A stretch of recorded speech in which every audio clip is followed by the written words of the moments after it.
All right, so here are all the types of journals I have. And you got two more right here. Bring this down a little bit. Got three right here. Got my pocket journals. And we got two right here. I'm gonna show you them. Now, you do not need all of these, all right? But if you want to be a madman like me, I can't stop you, right? All right. So let's start with the ones you already know.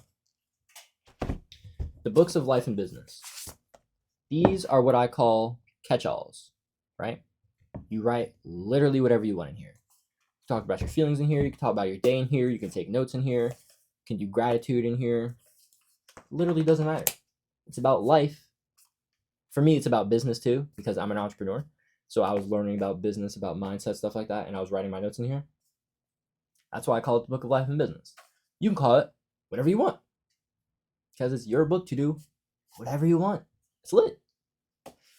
So that's why we have the books of life and business. And these are altitude journals, right? So these two will be the first two links.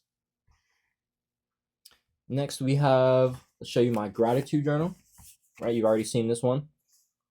I showed you the planner, which is over there, which I don't feel like getting. But I use this for daily gratitude. It's actually it's called gratitude and lifelong storytelling. There's a concept called homework for life by a storyteller, author, awesome guy. His name is Matthew Dix.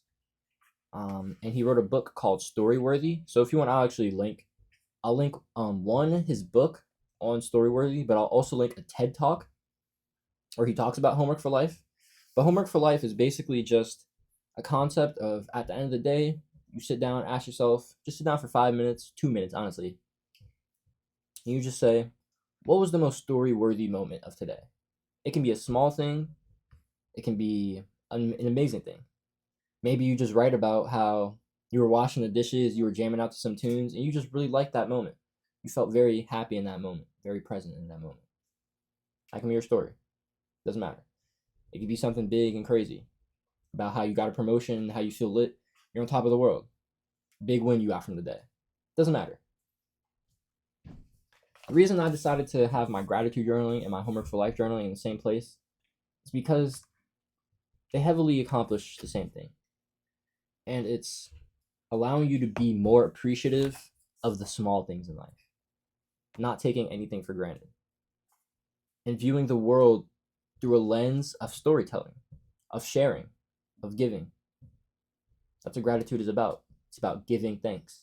That's what stories are about.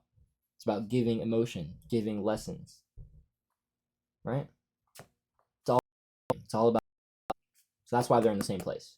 So this is the GLS, gratitude and lifelong storytelling. Now, here is the points log. The points log is amazing. This is a portion journal. I actually don't know where you can get these. I'll try to look for you. So if I found it, that'll be the link after the Storyworthy and the TED Talk from Matthew. But the points log is a concept I came up with, and it's basically just a productivity tracker, right? So you have in here all the things that give you points, all the things that you've earned. You can pause this. I'm not going to read this to you, but pause this. And you track, you have a goal. So for me, that's 50 points. I got to 70 points. I wanted to start doing 70 points once I hit 50 for 1 week, but then I fell off. I got into a rut. So I'm back to 50, and that's okay. But it's basically just to track how productive you've been. Now, I will say this. The points log is amazing because it allows you to be productive and it allows you to capitalize on your time. I'm actually going to do a bonus on the points log, so we're not going to go too deep into that. Now I have my pocket journals, right? And I have the vault. Let me show you. And this is a moleskin. Now I have actually yet to truly fill this, but the idea of the vault is to take everything in your pocket journals. The key ideas, not everything, right? But the key ideas, the key thoughts, the things that truly matter, and to put them in the vault. So you have one place to go and through and reflect on your best ideas, the best thoughts you have, the best things that you want to create about, you want to talk about, you want to make videos about maybe. That's the combination of the vault and the pocket journals. And my pocket journals, I call them the tiny book for creative impulses and notes, right? What is a creative impulse? It's that idea you get. It's that sudden struck of creativity when the muse comes, when you show up, or sometimes when you just are thinking. We don't realize this, but a lot of the times we show up without actually physically showing up.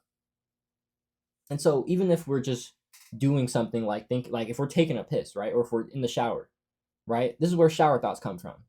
Because you start thinking about something like your business, like your YouTube channel, you show up even though you haven't physically been like, all right, what ideas am I going to make for my YouTube channel? But you showed up and now you're getting those ideas. Those are creative impulses. And capturing those creative impulses, that is very powerful. Because if you don't capture them, they're probably going to be gone like the wind. Then that sucks. But we're going to talk more about pocket journals and my story with those in another bonus. And finally, we have my critical notes. So I call this one the bank, and I call this one the lab. So the bank was the OG, and it was for critical thinking and note taking. But I filled it up since then. And this one is the lab, which is where I have a lot of my notes. And I'm going to start using this one full time now. But I use this for full guides, for research, for doing my courses and stuff. And so these are basically just so you can have a separate place if you want to talk about your feelings, you want to talk about your emotions in one place, like the Bow Lab, right? Or if you want to not call it the Bow Lab because it's not of life and business, maybe it's just ball or bull, whatever.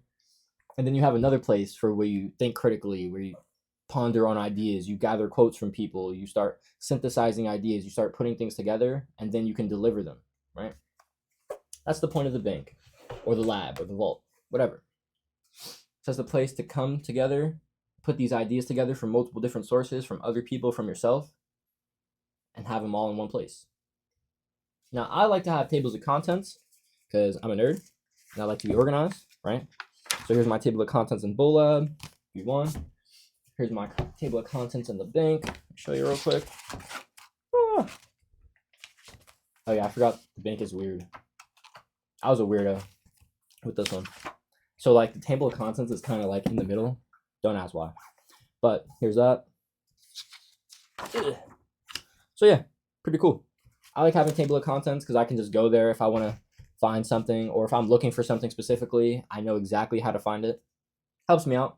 So I'd say if you want to do that, just keep somewhere between 3 and 5 pages empty in the front of your journal, and just rock out. Lydiana. Yep, that's the end of this one. Next video is going to be about pocket journals and why they will absolutely save your mind.